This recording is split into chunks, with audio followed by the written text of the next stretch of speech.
That I really felt sorry for many of the women that came and testified. It was the committee, the Judiciary Committee is the committee that handles those kinds of things, so I was always on that, as I mentioned. They were very fearful. They would give arguments that, well, what if a woman was a firefighter? Of course, we now have firefighters. They would be in the same, they would live in the same department with men.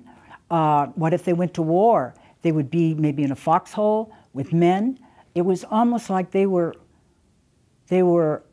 afraid of what their husbands might do. I mean, it seemed to me as if I felt sorry for them in a way that they didn't have enough self-confidence in themselves that they would be worried about those kinds of things. Then, of course, the whole argument on the fact that it was going to create this huge bureaucracy and that it would become, just like we hear anything right today, now, you know, anything that might occur, that the Republicans in Congress today don't support anything that might possibly hire more than 3 people, it appears. And so those were some of the arguments. And Phyllis Schlafly played a really big role in this. She had wanted to be president of the National Republican Women's Groups, and she didn't get to be, I think, if my memory serves me well. And so she set up this Eagle Forum outside of that, and then she became the spokesperson, and that was one of her issues. And to this day, Jane Hanson-Triggs, or sometimes she's just Janine Hanson, she represents Eagle Forum, and we get along fine because I said, you know, you like me now because I can't vote. I had the privilege of going to the National Women's Conference in Houston, Texas, and that was phenomenal.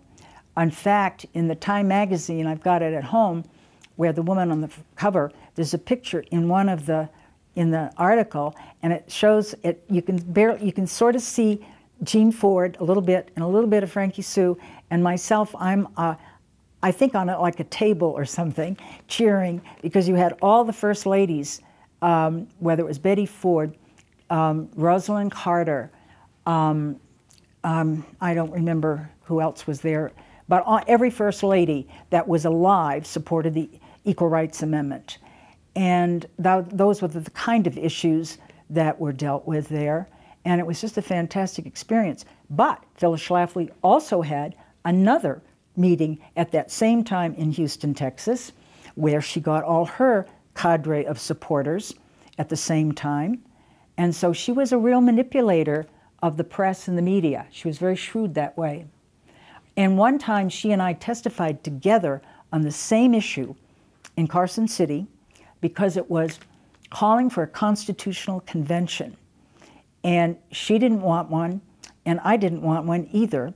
And so this was a big deal at that time, that the two of us actually sat down side by side and said, we agree.